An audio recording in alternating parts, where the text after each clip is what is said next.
প্রথমেই আমি আমার পরম প্রেমময় রাতুল চরণে জানাই শতকোটি প্রণাম। সকল দাদা ও মায়েকে জানাই আমার জয় গুরু। আশা করি পরম প্রেমময়ের আশীর্বাদে আপনারা সকলেই ভালো আছেন, আমিও ভালো আছি। আজ আমি আপনাদের পরম প্রেমময় স্বহস্তে লিখিত সত্যানুসরণ পাঠ করে শোনাবো। আজকের বিষয় সুখ আর দুঃখ। যাতে হৃদয়ে দুর্বলতা আসে, ভয় আসে, তাতেই আনন্দের ঘাটতি, আর তাই দুঃখ।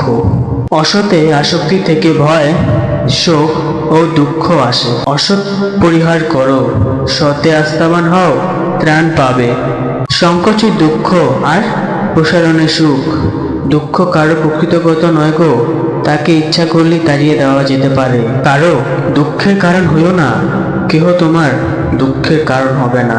যা ত্যাগ করতে হবে তার দিকে আকৃষ্ট বা আসক্ত হও না, দুঃখ হতে রক্ষা পাবে। চাওয়াটা না পাওয়াই দুঃখ। কিছু চেয়েও না, সব অবস্থায় রাজি থাকো, দুঃখ তোমার কি করবে? পরম পিতার কাছে প্রার্থনা করো, তোমার ইচ্ছে মঙ্গল। আমি জানি না কিসে আমার মঙ্গল হবে, আমার ভিতর তোমার ইচ্ছে পূর্ণ হোক। আর তার জন্য তুমি রাজি থাকো, আনন্দে থাকবে, দুঃখ তোমাকে স্পর্শ করতে পারবে না। দুঃখ একরকম ভাব, সুখ আরেক রকম ভাব। অভাবের বা চাওয়ার ভাবটাই দুঃখ। তুমি জগতের হাজার করে দুঃখ নষ্ট করতে পারবে না, যতক্ষণ না তুমি হৃদয় থেকে ওই অভাবের ভাবটা কেড়ে নিচ্ছ।